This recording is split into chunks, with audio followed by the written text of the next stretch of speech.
Did you know that St. Luke's University Health Network, based in the Lehigh Valley, Pennsylvania, has been recognized by the U.S. government as the highest performing health system in the United States for quality? You heard right. St. Luke's #1 recognition affirms our status as the top leader among the most respected healthcare providers in the nation, including Houston Methodist and the Mayo Clinic. To state it simply, if you want to receive the best care when you go to a hospital, come to St. Luke's. Listen, all you New Yorkers. Taxi! Okay, we're looking around. This is the 77 WABC minicast. So I just want to repeat the number that we had earlier, comparing USA economy and China's economy. On a per capita basis, the United States is slightly over $90,000 per person. China is slightly under $14,000 per person. China is in a virtual recession, and even despite oil prices, the United States is posting unbelievable numbers.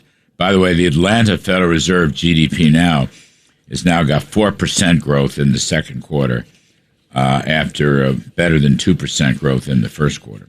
So let us bring in two very distinguished economics professors and dear friends of mine. Art Laffer is the chairman and chief economist of Laffer Associates. He is a Presidential Medal of Freedom recipient. I was in the room when he got it.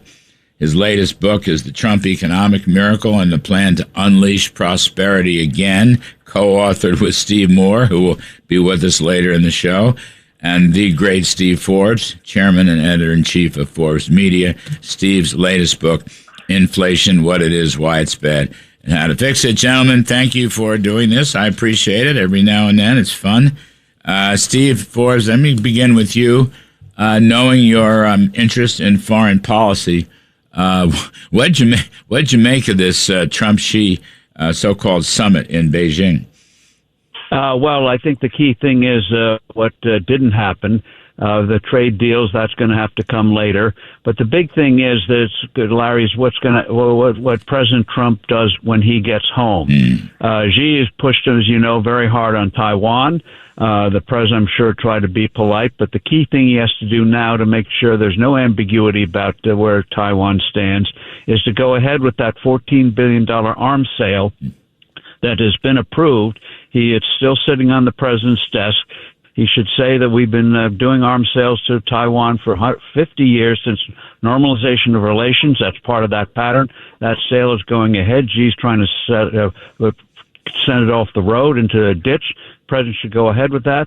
The other thing the president should do, and they've hinted at it with the Pentagon, is to reassure our Asian allies by going ahead with the idea of building some of our naval ships in South Korean and Japanese naval yards, where their shipbuilding techniques, sadly, in many ways, are far ahead of ours. You do that reassures the Asian allies. We're not going to take a powder on the region. You go ahead with that arms sales. You'll have no ambiguity about Trump abandoning Taiwan. I don't think he will. I mean, he's just holding back. I don't think he will at all. In fact, I think, it's interesting, Steve. I'll be right with you in a second. Yeah. Interesting, Steve. A lot of people thought President Trump might bend to Xi on Taiwan, but there's no evidence of that. None. No, and just to make sure Xi doesn't misinterpret, some people like to hear what they want to hear. Going ahead with that arms sale, I think, would just make it very clear nothing's changed. Yes, no, I agree 100% on that, 100%. Art Laffer, way back in the last century, you were involved in some of the early China work. Listen, we all go back into the last century, so it's okay. But their economy, I would argue their economy is deteriorating. And I can use numbers, but numbers probably don't mean anything in China. I mean, when they get a bad number, they just don't post the number anymore. But on a per capita basis, we have a sevenfold larger economy than they do. But they've been in a slump or recession or a property bust for years. So I don't know how they get off thinking, that they're puffed up and they're this great superpower. I totally agree. Xi has changed the structure of Chinese policies dramatically, and all for the worse. Yeah. I mean, if you go back to 1970, China was a hermit kingdom there. They've grown something like 66-fold in real GDP per person, while we grew 5 or 6-fold. I mean, they were the miracle supply side. They found money. They opened up trade. They cut taxes dramatically. And Xi has, in the last 5, 6 years, reversed all of those policies. He's become a threat to business, to private enterprise. And I really think that what happened to Japan in 1989 is happening to China right now, and that in 10 or 15 years, China will not be nearly the power it is today. I think there's been a complete reversal. And that's really sad because, we should be the best trading partners China ever had and vice versa. But I don't think that's in the cards. It's interesting. Listen, I saw it, Art, when I was on the China trade team in Trump's first term, and I saw it. Despite one or two people that were genuine reformers, all the others that she sent to various trade meetings, and we had so many of them in Washington and Beijing, one after another, they're a bunch of statist communist thugs. That's all they were. In fact, the communist thugs were sent to make sure that the one or two reformers didn't get away with anything. Didn't make any promises they couldn't keep. So it's you, and it looks like the economic story there is getting worse, Art. I mean, they don't fess up exactly the numbers, right? But they used to post 15% GDP plus. Now they're posting 5%, and it's a lot lower than that. And it's descending, not ascending. It's Yeah. Xi is in a sinking ship, and it's going to take a long time to sink. But it's really very sad to see what he's done, because it was such a miracle there. It was like Chile in South America, just this explosion and then the drop. Now, Chile's come back again, but there's no chance that China does. None. I mean, they're just on the wrong track, and Xi is just pushing his authoritarian rule over the private sector. And it is really tragic, because we could be great partners with China, and that's not going to happen, I don't think. I saw somebody, I'm not sure who it was, but one of the market analysts, who covers China and the international stocks. Anyway, the Chinese stock market hasn't moved in over 5 years. It's just flat pancake.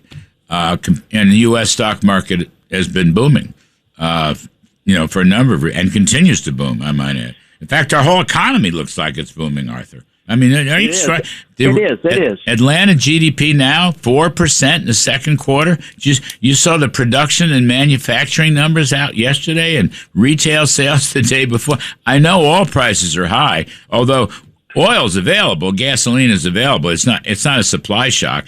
It's a price adjustment. But whatever, we're booming. Well, we've got the policies, Larry. I mean, the president has put in a phenomenal set of policies across the board, the BBB, the tax cuts, all of that stuff. And now with Kevin Warsham at the Fed, I think the Fed's going to be a lot better.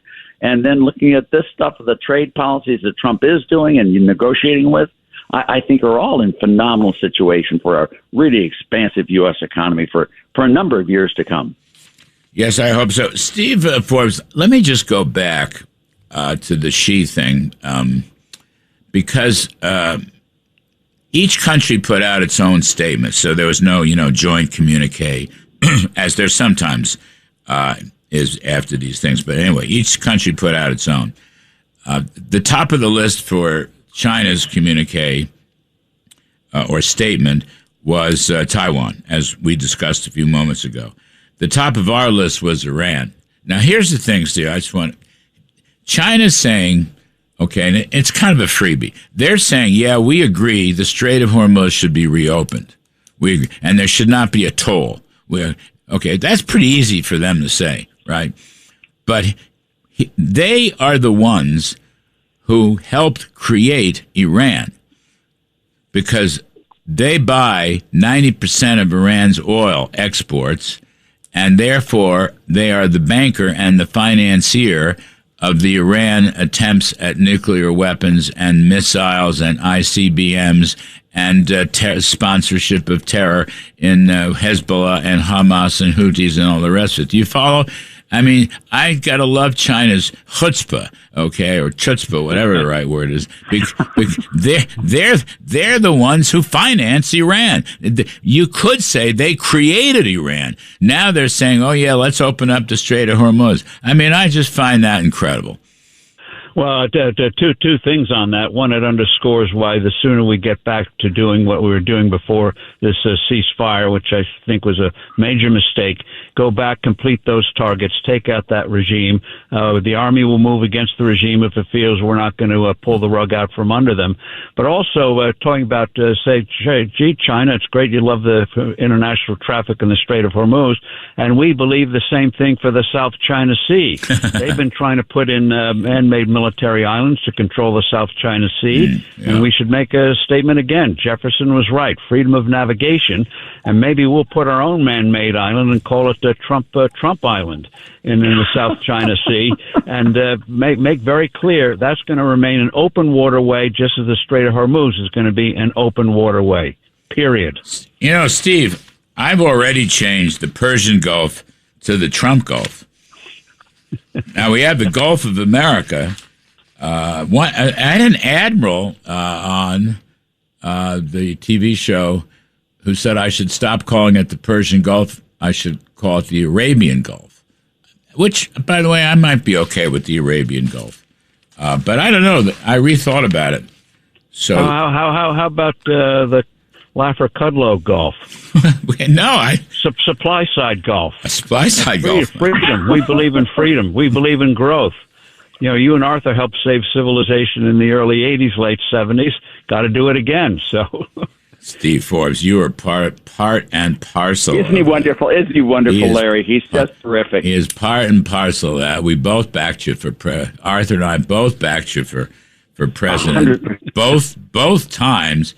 I still think your platform would work. I mean, actually, it's funny. Trump winds up moving the ball in your direction, and not quite on every area, but certainly on taxes and regulations. But you were there first a good many years ago. I learned from the best. We're talking to the two of them now. I am. Well, I learned from the best also. How about, let's take a break. I want to talk about a bunch of other things. We got interest rate issues. We got Federal Reserve. We got Kevin Warsh coming in. You guys are both experts on that. And we got some politics to cover as well. Folks, if you hadn't guessed, we are two of the greatest of the great. I just want to say that, both of whom have taught me enormously down through the years. Dr. Arthur Laffer, who was a Presidential Medal of Freedom recipient. God bless, I was in the Oval Office when he got it from President Trump. Arthur's latest book with Steve Morris, Trump Economic Miracle.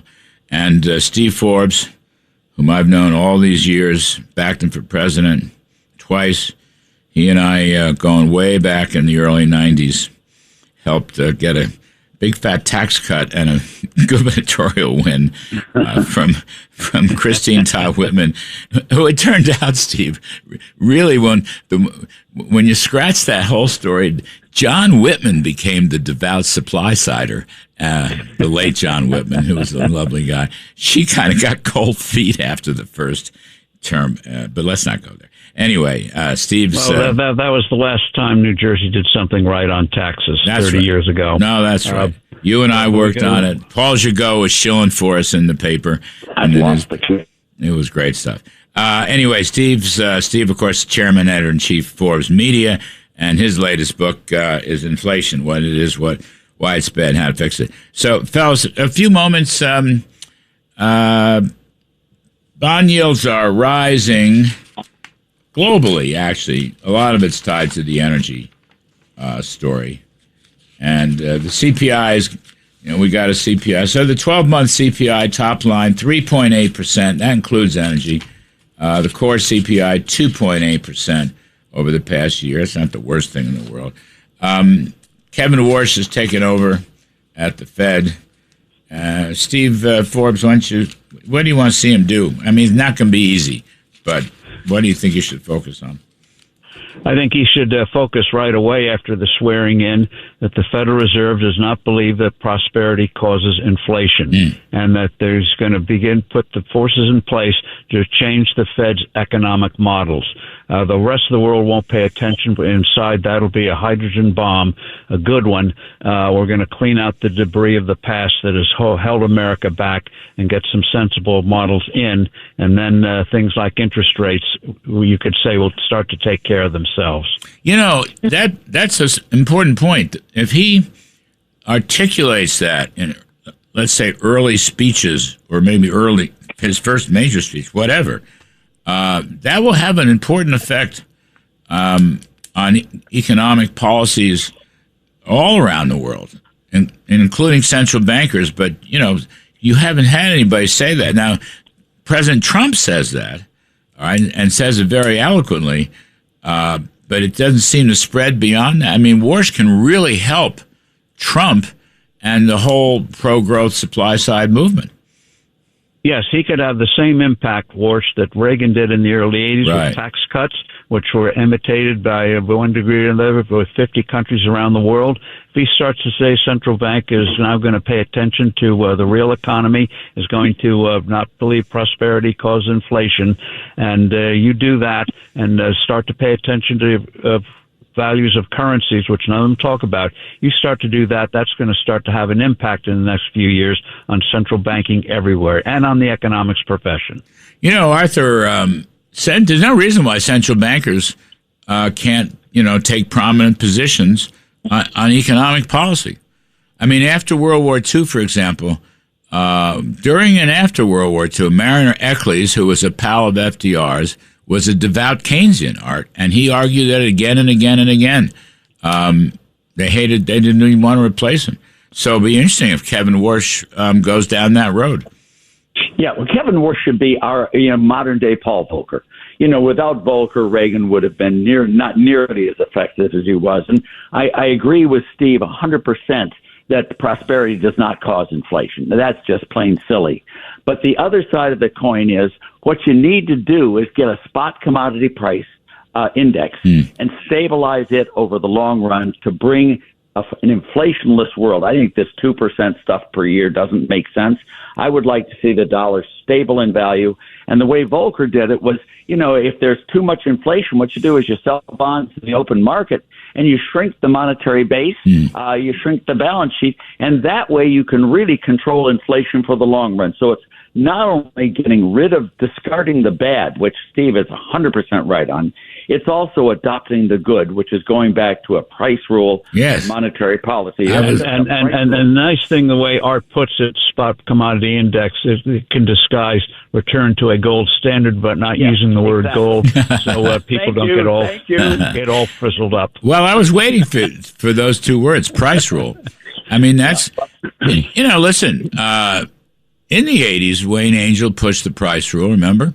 You got to give him he never got enough credit for it. People thought he was an eccentric. He wasn't. He was a very smart economist and, I might add, commodities trader. Alan Greenspan did until the end, until his last term. I mean, Greenspan would go in front of Congress and talk about the gold price, what it meant, why it shouldn't be soaring. It's very interesting. It's not that long ago that price rules were in vogue. And you're right, Art. You buy bonds, you're increasing the base. If you sell bonds, you're reducing the base. Should he sell bonds now? Yes. We've got an inflation issue today. Now, if the price of oil comes way down, you may want to mitigate that and not sell so many. But, we need to get control of that. Now, it took Volcker probably a year and a half to get control of the Fed when he first came in. It will not be easy for Kevin Warsh to get the cooperation of the rest of the board right away. It just won't be easy for him. But he should start on that process just the way Volcker did it when he was first appointed. Just take your time and get it right. And if he does that, we are in for a long prosperity. There's nothing more important than price stability, as you two have taught me over the years. It's just the key. It's a sine qua non of prosperity, stable, valued currency. Yeah, You know, we don't hit 2% anyway. I mean, Jay Powell's nowhere near 2%. I don't know when was the last time we had 2%. It was probably in the 1990s. Anyway, gentlemen, I'm most grateful. Thank you so much. Art Laffer, the best of the best. Steve Forbes, the best of the best. Doesn't get any better than that, folks, for you and me. Anyway, we will take a break, and we'll keep the economic beat up with John Carney and Joe Livornia. I'm Kudlow. The Larry Kudlow Show on the Red Apple Podcast Network.